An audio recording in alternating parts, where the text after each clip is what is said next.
क्या तुम्हें भी ऐसा लगता है 2020 से पहले सारी चीज़ें कितनी अलग थी?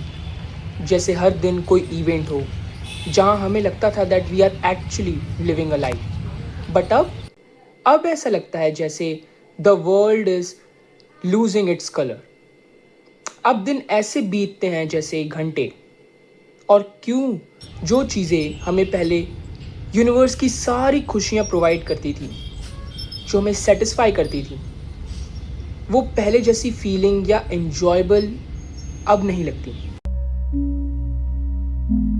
अगर तुम्हें भी लगता है कि तुम पहले ज़्यादा एन्जॉयबल फील करते थे, चीज़ों में ज़्यादा मज़ा आता था, बट अब वैसा मज़ा नहीं आता, it might be because of anhedonia. अब होता क्या है कि लाइक तुम्हारी कोई हॉबी होगी, रनिंग, बॉक्सिंग, डांसिंग, सिंगिंग, जिसमें तुम्हें पहले मज़ा आता था, बट अब धीरे धीरे वो मज़ा ख़त्म होते जा रहा है। पहले जिन दोस्तों से मिलकर तुम कनेक्टिव फील करते थे, वो कनेक्शन वाली फीलिंग होती थी, बट अगर अब वो फॉर्मेलिटी लग रही है, then it might be because of anhedonia. By chance तुम्हें कभी ऐसा फील हुआ कि तुम अंदर से सैड फील नहीं कर रहे हो, बट तुम्हें ही नहीं पता चल रहा कि तुम फील क्या कर रहे हो? हुआ है ना? 100% हुआ होगा। It is because of this.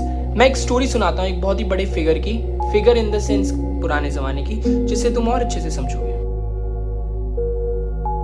जैसे तुम लोग भी अगर अपने 20s में होगे तो तुम्हारे ऊपर भी फैमिली का एक्सपेक्टेशन रहेगा, राइट?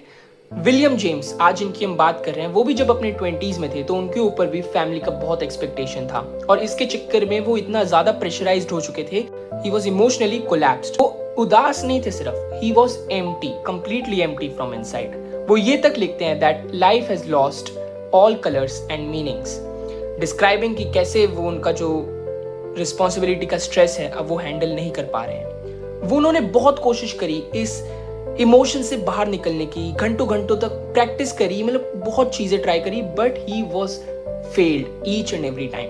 तो थक हार के उन्होंने 30 अप्रैल 1870 को ये डिसाइड किया दैट अब घंटा फर्क नहीं पड़ता कि उनका इमोशनल सिस्टम कुछ फील कर पा रहा है कि नहीं, he will still take action. तब उन्होंने अपनी लाइफ में इंट्रोड्यूस किया फ्री विल, कि अब फर्क नहीं पड़ता कि कुछ मैं फील कर पा रहा हूं कि नहीं, I will take actions, I will make decisions.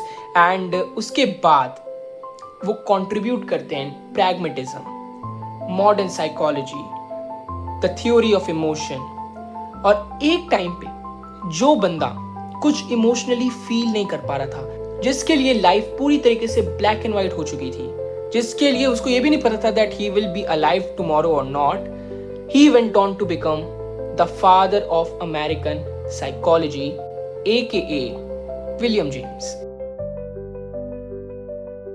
I know कि तुम्हारी लाइफ भी तुम्हें थोड़ी ब्लैंड फील हो रही होगी, एकदम स्लो, कुछ समझ नहीं आ रहा हो कि लाइफ में हो क्या रहा है। सबके साथ ही यही हो रहा है, टू बी ऑनेस्ट।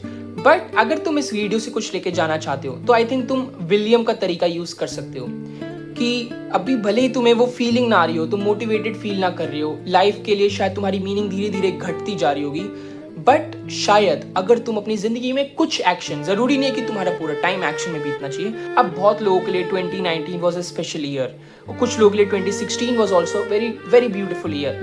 मैक्सिमम लोगों के लिए 2020 से पहले तक का time it was like heaven on earth. But अब क्या कर सकते हैं, मैं 2019 में सिर्फ 13 साल का था, इसलिए मेरे लिए तो अभी की लाइफ थोड़ी ज्यादा बेटर है, ठीक है। At last I just want to say this to शैल पास। Shout out to Babar Azam. या तुम लोग भी, अगर तुम्हें लगता है यू नो तुम्हारी लाइफ कलरलेस हो चुकी है, तो तुम you can share it on comments and I will give you my POV that might help you, 100% it will help you. So yes, with that, Anwar Mishra signing off.